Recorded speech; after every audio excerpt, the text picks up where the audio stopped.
Cambridge Ideas, transforming tomorrow.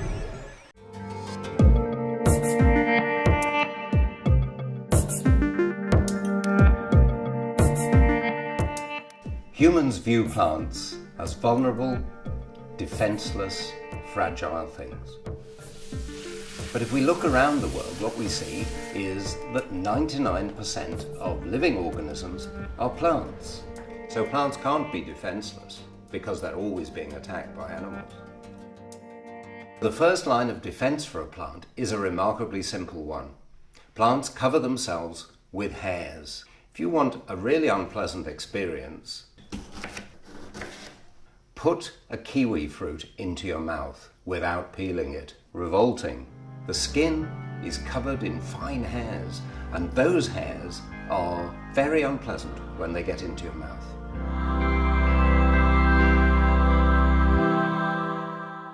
Well, I'm John Parker, and I'm director of the Botanic Garden here in Cambridge. My role really is to try and get you to see the world the way the plant does.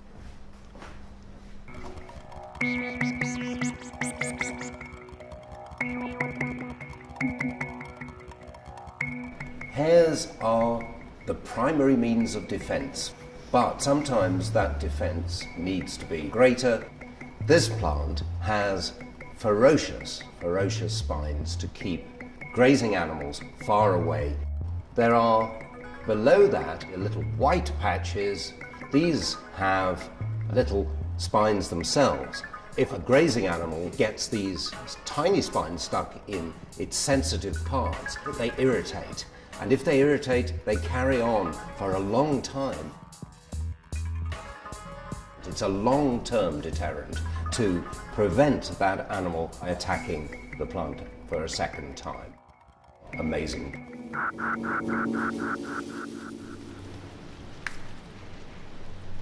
Let's say an animal gets to the leaf surface. The plants have another surprise in store.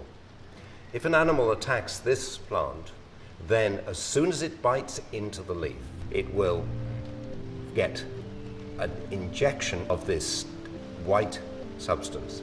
This is latex. It gums up the mouth parts. That's a really unpleasant thing to do. My fingers are already getting sticky and I've only just touched it. The animal then not only can't eat, but almost certainly will die. It's a very, very effective way of preventing attack.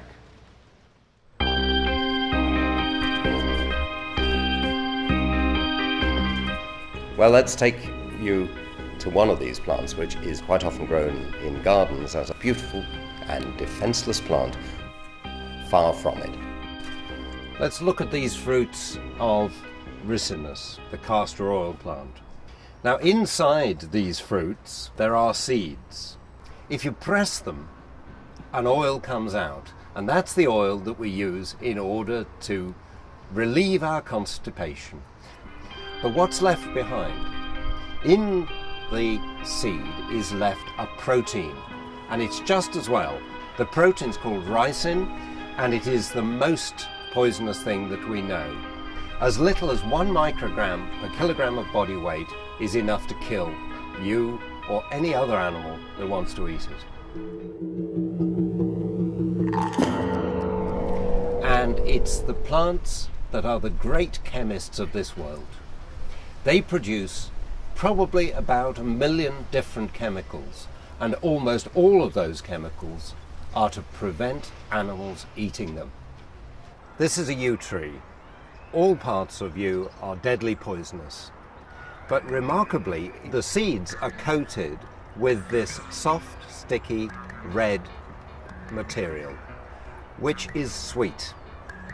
This material has none of the poisonous chemicals of the yew within it. And in fact, we could eat it. This fruit, though, is an offering of the plant, and it's being offered to birds. And these birds eat the berries, and the seeds go straight through without them being crushed.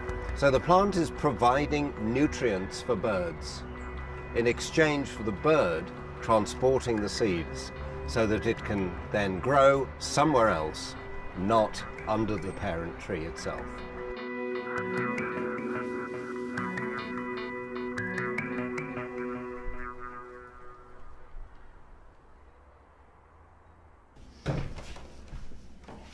So, look at these kiwi fruit. What you must only eat is what the plant wants you to eat. They offer parts of their own body for consumption.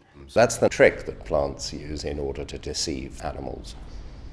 Plants are not the defenseless objects you might have thought. That makes them the dominant organisms. So, what are we going to eat as humans? Well, we can eat fruit. Be a fruitarian. But if you want real fruit that's not defended by hairs, by spines, by revolting chemicals, become a carnivore.